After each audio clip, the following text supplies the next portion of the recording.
d'être aujourd'hui dans ce ministère, que je connais bien, puisqu'évidemment, en tant qu'ultramarin, c'est un peu notre maison. Hein. On y vient régulièrement depuis plus de 20 ans, 30 ans. Par conséquent, évidemment, quand je venais en tant qu'associative, ou même après en tant qu'élu ici, évidemment, je n'imaginais pas qu'un jour j'aurais cette responsabilité. Mais je dois dire que c'est à la fois une responsabilité qui m'impressionne un peu, mais qui en même temps, j'ai comme le sentiment que je ne pouvais pas faire autrement lorsque François Hollande m'a appelé, que d'accepter de faire le maximum de ce que je pouvais pour l'outre-mer. Alors je sais que ça ne va pas être simple. D'abord, ce n'est pas simple de succéder à Victorin. Comme il vous l'a dit, Victorin est vraiment un ami, nous travaillons ensemble sur l'outre-mer depuis longtemps. Et je sais aussi que si, à un moment donné, mon destin politique a pris une évolution importante, c'est grâce au sens de la bagarre de Victorin et à son soutien sans faille. Je sais d'ailleurs que si je suis ici aujourd'hui, c'est aussi parce que c'est à son amitié aussi que je le dois en grande partie.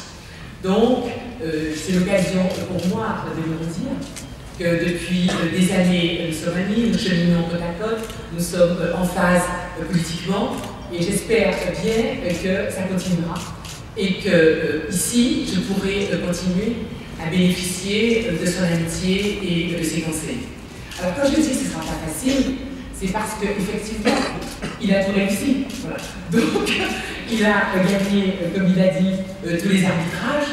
Il a fait passer des textes quasiment à l'unanimité. Donc, bien évidemment, la comparaison sera tout à fait difficile. Ceci dit, je crois que d'abord, il a dit qu'il va continuer à nous épauler. Je sais que la période est difficile.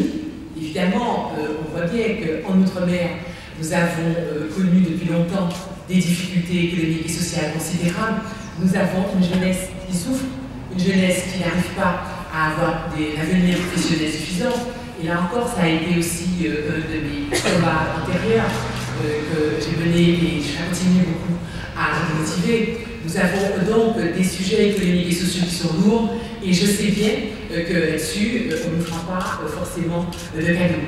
C'est aussi que nous avons parfois des amis outre-mer ou des compatriotes qui sont un peu impatients et qui peuvent se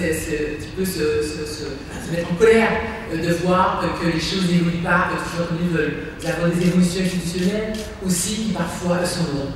Donc je sais que ces dossiers ne seront pas simples. Je sais que en tout cas, ce que je m'engage à faire, c'est évidemment de donner à l'outre-mer, comme je l'ai fait dans un certain nombre de postes antérieurs, c'est vraiment de lui apporter toute mon énergie, tout ce que je peux faire, et j'allais dire vraiment tout mon amour, des gens qui y sont, et je sais, des gens qui y souffrent. Alors évidemment, je serai dans les pas de ce qu'a fait Victorin, tout ce qu'il a pu lancer comme dossier, toutes les lois qui ont été votées, il faudra que nous nous battions pour qu'elles soient appliquées correctement. Il y aura des grands projets qui seront à reprendre, par exemple la cité des Outre-mer.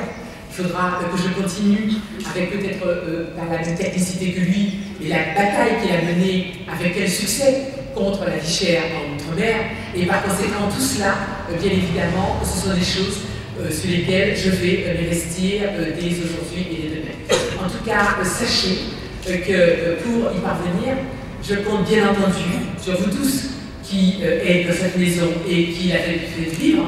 Et je sais, comme Mme Victorin, que les fonctionnaires qui sont dans ce ministère sont des gens qui aiment l'outre-mer et qui font le maximum pour que les choses puissent avancer dans ce pays où, malheureusement, par moment, nous avons un certain nombre de tenants de théories qui sont des théories qui ne sont pas d'amitié ou pour les gens qui ne sont pas proches d'eux et qui ne leur ressemblent pas toujours.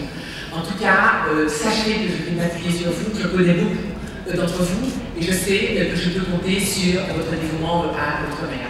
Je voudrais aussi dire à tous ceux qui représentent par exemple le Sénat que je sais aussi la tâche qu'ils font pour aider la jeunesse des Outre-mer, et on aura besoin vraiment de leur ingéniosité et de leur savoir-faire pour aider nos jeunes à avoir une vie qui soit légitime. Donc voilà, je ne voudrais pas être plus long, puisque j'arrive et je ne veux pas dévorer les sujets. Je vais d'abord, évidemment, me mettre au travail, mais encore une fois, sachez que je tiens à, dans l'action que je vais mener pour l'Outre-mer, je tiens vraiment à m'inscrire dans ce qu'a fait Victorin Lurel avant moi. Je suis très fière de lui succéder, je suis très fière de ce qu'il a fait pour l'Outre-mer, et par conséquent, bien évidemment, je serai amenée à m'efforcer de continuer comme il a fait. Voilà, merci à vous tous. J'aurai l'occasion, bien évidemment, de passer dans la maison, de venir vous voir, de recevoir tous ceux qui ont des idées, qui sont là et qui ont des responsabilités de la maison. Je crois que pour beaucoup d'entre nous, nous n'avons pas fait connaissance, pour beaucoup on se connaît, mais j'arrive dans un rôle différent. Et par conséquent, sachez que je compte sur vous et que j'espère être à la hauteur de ce qu'a fait Victorin et à la hauteur des attentes du président de la République.